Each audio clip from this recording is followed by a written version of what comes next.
Terima kasih telah mengklik video ini, belajar bareng yuk. Oke, kita lanjutkan mengenai pembahasan usaha dan energi di part 4. Kita akan membahas mengenai konsep usaha. Oke, kita zoom dulu materinya. Ini dia. Usaha. Kamu tahu apa itu usaha? Coba pikirin dikit. Nah, di awal waktu kita ngobrolin energi, kita ada bahas-bahas usaha juga kan ya. Nah, usaha itu bisa kita definisikan sebagai jumlah energi. Jadi, kaitan dengan usaha ya energi gitu. Jumlah energi yang diberikan oleh siapa? Yang diberikan oleh gaya. Nah, ini udah kakak kasih stabilo kata-kata kuncinya ya.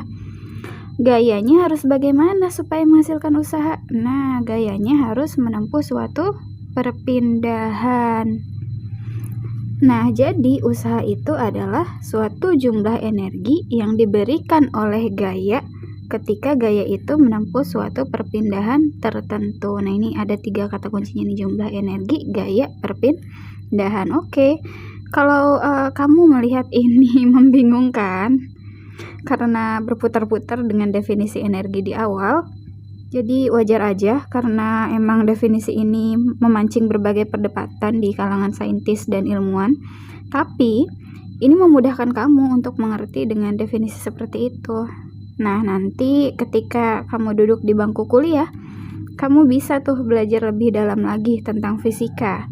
Nanti coba deh kamu belajar tentang definisi energi yang lebih tepat, dan kalau kamu tertarik, coba baca bukunya Richard Feynman. Karena beliau tuh mendefinisikan energi berbeda dengan definisi yang tadi kita bahas. Beliau mendefinisikan energi sebagai sesuatu yang konstan. Pokoknya kaitannya dengan hukum kekekalan energi itu deh. Nah, untuk saat ini kita pakai definisi yang sederhana aja ya. Oke, next. Karena usaha itu didefinisikan sebagai jumlah energi yang diperoleh oleh gaya melalui suatu perpindahan tertentu, berarti rumus usaha bisa kita tulis sebagai berikut. Nah, ini dia rumus usaha ya. W itu sebagai simbol usaha, F besar itu gaya, dan S itu perpindahan. Oke, sorry. Meskipun ini rumus ini tuh berlaku hanya untuk gaya yang konstan saja ya. Kalau gayanya berubah-ubah tidak konstan, rumusnya nggak pakai ini lagi. Tapi untuk level SMP bahkan sampai tingkat SMA, rumus yang dipakai cukup ini aja kok, aman jadi ya. Nah, jumlah energinya gimana gitu. Jadi gini, kalau misalkan suatu benda, sini ilustrasinya ya, suatu benda diberikan gaya, misalnya di sini benda ini melaju di lantai yang licin ya, tanpa adanya gaya gesek. Nah, ketika diberikan suatu gaya yang besarnya 20 Newton nih, gaya sebesar 20 Newton, kemudian benda ini berpindah sejauh 10 meter dari sini ke sini ya, sejauh 10 meter. Terus berarti usahanya berapa? Ya udah, kita langsung masukin rumus aja ya. Ingat, tinjau dulu satuannya udah aman ya. Udah internasional semua, gaya satuannya Newton, perpindahan satuannya meter, udah aman. Kita langsung eksekusi, masukin ke rumusnya.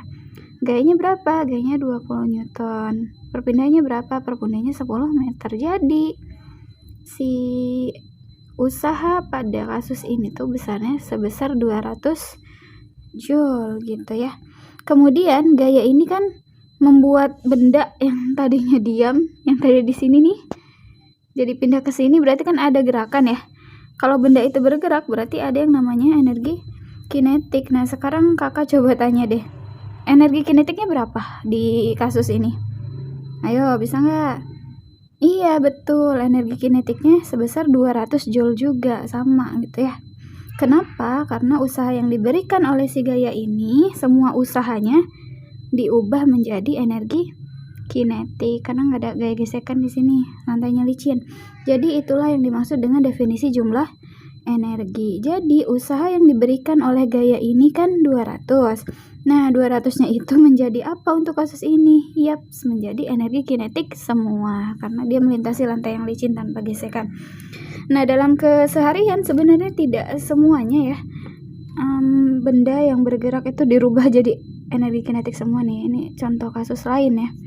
ada benda bergerak ke arah sini, terus ada tembok, terus dia menabrak tembok, terus ada suara dong, ceduk gitu. Nah, itu berarti si usahanya itu tidak hanya dirubah menjadi energi gerak saja, tapi ada juga dirubah menjadi energi bunyi, sehingga nanti tidaklah berlaku usaha sama dengan Eka untuk kasus yang ini, kayak gitu ya. Nah, kalau ini kasus kedua nih, di sini ada tembok, di sini ada benda, kemudian kita dorong ke tembok, dia tuh perpindahannya 0 gitu, tidak ada perpindahan sama sekali, tapi kita berikan gaya 200 Newton. Nah, besar usahanya berapa di sini? Ayo, besar usahanya berapa? Ya udah masukin rumus aja. Gayanya 20, perpindahannya 0, berarti besar usahanya sebesar 0 Joule ya. Berarti kita bisa mengambil suatu kesimpulan tanpa adanya perpindahan. Kalau cuma ada gaya doang, nah itu artinya nggak ada usaha kayak gitu ya. Oke, paham sampai sini?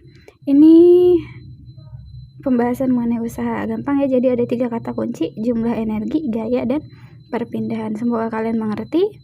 Kita akhiri. Terima kasih.